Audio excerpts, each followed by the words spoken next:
بسم اللہ الرحمن الرحیم رب اشرح لی صدری ویسر لی امری واحلل عقدۃ من لسانی یفقہوا قولی صدق اللہ العظیم۔ عزیز پاکستانیوں السلام علیکم۔ آج کے ولاگ میں ہم بات کریں گے کہ بالآخر جج عاصم حفیظ کے خلاف جوڈیشل انکوائری شروع۔ قاضی فہد عیسیٰ صاحب کی تھکاوٹ کی وجوہات کیا ہے؟ پاکستان میں کرپشن کنگ کون ہے؟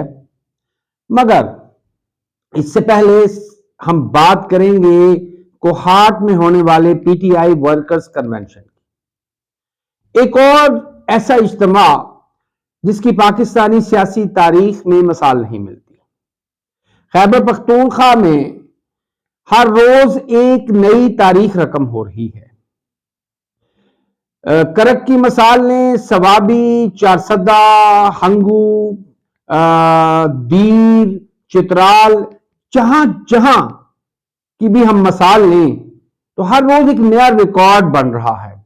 ہر ورکرز کنونشن یا اسے ہم اگر عوامی اجتماع یا جلسہ کہہ لیں تو ہر جلسہ پچھلے جلسے کا ریکارڈ توڑتا نظر آ رہا ہے۔ سیاسی جلسوں کی روایت بہت پرانی ہے، مگر ان جلسوں میں جو خاص بات ہے جو انہیں دیگر جلسوں سے مختلف اور منفرد کرتی ہے وہ یہ ہے کہ اس میں پی ٹی آئی کا کوئی بڑا پولیٹیکل لیڈر عوام کے سامنے نہیں آتا، نہ تو مراد سعید، نہ ہی شہریار افریدی، اور نہ ہی علی محمد خان، نہ ہی اسد کیسر، نہ ہی شاہ محمود قریشی، اور تو اور عمران خان بھی جیل میں ہیں۔ ان تمام بڑی لیڈرشپ کی غیر موجودگی میں ایسے فقید المثال اور عظیم عوامی اجتماعات اس بات کی غمازی کرتے ہیں کہ پاکستانی قوم باشعور ہو چکی ہے، اور اگر وہ مکمل طور پر باشعور نہیں بھی ہوئے تو وہ شعور کی ان سیڑھی پر ضرور چڑھ چکے ہیں جو انہیں ایک ترقی یافتہ، روشن خیال اور فلاحی ریاست کی طرف لے کر جانے والی ہے۔ ایک عمران خان کا کارکن شیر افضل مروت جہاں بھی وہ پہنچتا ہے عوام اس کا والہانہ استقبال کرتی ہے۔ در حقیقت عوام کی محبت شیر افضل مروت کے لیے نہیں بلکہ عمران خان اور ان کے نظریے کے لیے۔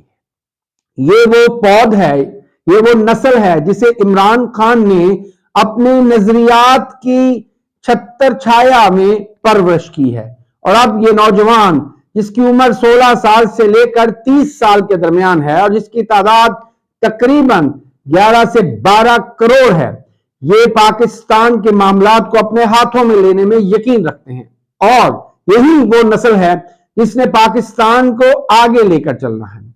ہماری جو پچھلی نسلیں ہیں انہوں نے بہت دھوکے کھائے ہیں، ان کی پولیٹیکل، سیاسی اور غیر سیاسی فہم و فراست اس قابل نہیں تھی کہ وہ درست فیصلے کر سکتے اور درست لیڈرشپ کو سامنے لا سکتے، مگر آج کا نوجوان، آج کا پڑھا لکھا نوجوان، آج کا باشعور نوجوان بہتر سمجھتا ہے کہ اس کے اور پاکستان کے حق میں کیا بہتر ہے۔ ناظرین، آج سے چند ماہ قبل ایک دلخراش واقعہ سامنے آیا جہاں لاہور کے ایک سول جج عاصم حفیظ کی بیوی سومیا نے اپنے گھر میں کام کرنے والی ایک 11 یا 12 سال کی بچی کو بدترین تشدد کا نشانہ بنایا۔ وہ بچی ہاسپٹل میں پہنچی، کئی دن وہ آئی سی یو میں رہی، اور اس کے بعد بہرحال اللہ تعالیٰ نے اس کی زندگی لکھی تھی، وہ صحت یاب ہوئی ہے، اور اب چند دن پہلے اس بچی کو ایک سکول میں بھی داخل کرا دیا گیا ہے۔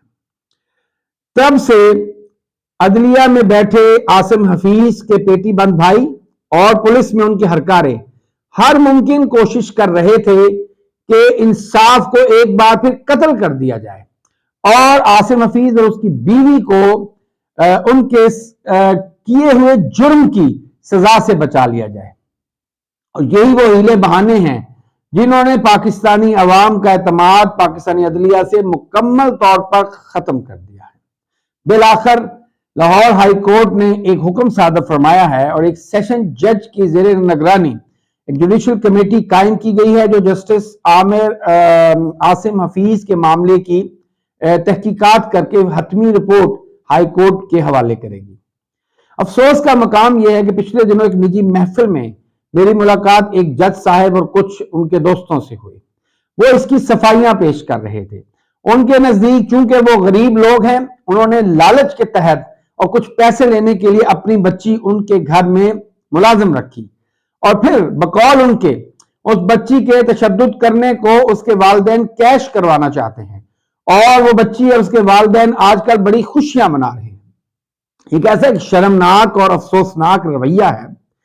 اوکے، میں جانتا ہوں کہ ہمارے معاشرے میں ایک بہت بڑا طبقہ ایسا ہے جو بڑی تعداد میں بچے اسی لیے پیدا کرتا ہے کہ وہ بچے کم عمری میں لوگوں کے گھروں میں ملازم کے طور پر رکھ لیے جاتے ہیں، اور پھر جب ان کی سب کی تنخواہیں اس شخص کو ملتی ہیں اپنے 6-7 بچوں کی، تو وہ خاصی خوشحال زندگی بسر کرتا ہے. یہ بھی ایسا ہی ایک معاملہ ہے. مگر وہ جج صاحب کی عقل کیوں گھاس چرنے چلی گئی تھی؟ جج صاحب کو نہیں پتا کہ 12 سال کی بچی کو گھر میں ملازم رکھنا چائلڈ لیبر کے زمرے میں آتا ہے. یہ ایک بین الاقوامی جرم ہے اور جس کی سخت سے سخت سزا دینی چاہیے، اور میں سمجھتا ہوں کہ اس جج کو اس کی ملازمت سے برخاست کر دینا چاہیے. وہ جس شخص میں نہ انسانیت ہے، نہ ہی کوئی شرافت ہے، اور نہ ہی اس شخص کے اندر ریاستی اور قانونی اقدار کے احترام کا مادہ موجود ہے. اگر جج صاحب سمجھتے ہیں کہ وہ بچی یا اس کے والدین لالچی ہیں، تو جج صاحب کو اس بچی پر اس قدر تشدد کرنے کی کیا ضرورت ہے؟ کیا وہ بچی خود پر اتنا برا تشدد کر کے ایک سرکاری ہاسپٹل میں پہنچی جہاں اس کو آئی سی یو میں رکھنا پڑا؟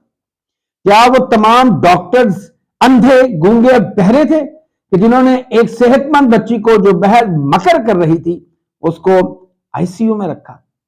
پاکستانی عدلیہ میں موجود ایسی کالی بھیڑوں کو اور ایسی گندی سوچ کا بھی تدارک کرنا چاہیے جہاں ہم جرم کی صفائیاں پیش کرنے کے لیے توجیہات دیتے ہیں، جہاں ہم اپنے قبیلے کے لوگوں کو، اپنے پیٹی بند بھائیوں کو بچانے کے لیے قانون کا مذاق اڑاتے ہیں، اور غریبوں کی غربت کی تو ہمارے ہاں ویسے ہی کوئی قدر نہیں. قاضی فائز عیسیٰ صاحب پاکستان کی تاریخ میں پہلی دفعہ سپریم کورٹ کا چیف جسٹس اپنے چیف جسٹس بننے کے 3 ماہ کے بعد 16 دن کی رخصت پر جا رہا ہے.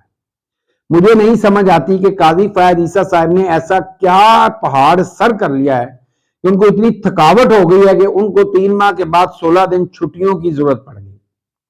قاضی صاحب، کل ہی ایک انٹرنیشنل رپورٹ، ٹرانسپیرنسی انٹرنیشنل کی ایک رپورٹ سامنے آئی ہے جس میں پاکستان کے جو 3 سب سے کرپٹ ادارے ہیں ان میں پولیس اور جوڈیشری شامل ہے. پہلے نمبر پر پولیس، دوسرے پہ پی ڈبلیو ڈی، تیسرے پہ جوڈیشری، چوتھے پہ محکمہ تعلیم اور 5ویں پہ محکمہ صحت. قاضی فائز عیسیٰ صاحب، آپ بڑے خط لکھا کرتے تھے، آپ لوگوں کو انسانی حقوق، آئین، قانون کی باتیں کیا کرتے تھے. آپ کے نزدیک جب تک آپ چیف جسٹس نہیں تھے پاکستان ایک گٹر ریاست تھی، اور جب آپ چیف جسٹس بنے تو آپ نے اس گٹر کو صاف کر کے پاکستان کو ایک نخلستان اور گلستان میں کنورٹ کرنا تھا.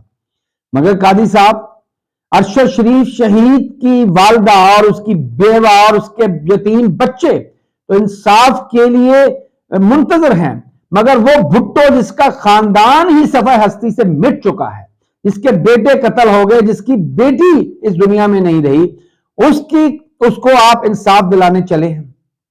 افسوسناک مقام ہے کہ وہ قاضی فائز عیسیٰ جو پارلیمنٹ میں جا کر کرپٹ پولیٹیشنز کے درمیان، بوٹ پالشیوں کے درمیان بیٹھ جاتا تھا، ان لوگوں کے درمیان بیٹھ جاتا تھا جنہوں نے ملک کو لوٹ لوٹ کر آج اس حالت میں پہنچایا ہے کہ ہم $70 کروڑ کی IMF کی قسط کے لیے بھیک مانگ رہے ہیں، ایڑیاں رگڑ رہے ہیں، تلوے چاٹ رہے ہیں. مگر وہ قاضی فائز عیسیٰ صاحب بجائے اس لیے کہ انصاف دیں، وہ 16 دن کی رخصت پہ جا رہے ہیں. بہتر ہوگا ساری جوڈیشری کو ہی رخصت پر بھیج دیا جائے تاکہ کم سے کم لوگ انصاف اپنے ہاتھوں میں تو لے سکیں، تاکہ لوگ اپنے دشمنوں سے خود بدلہ لے سکیں.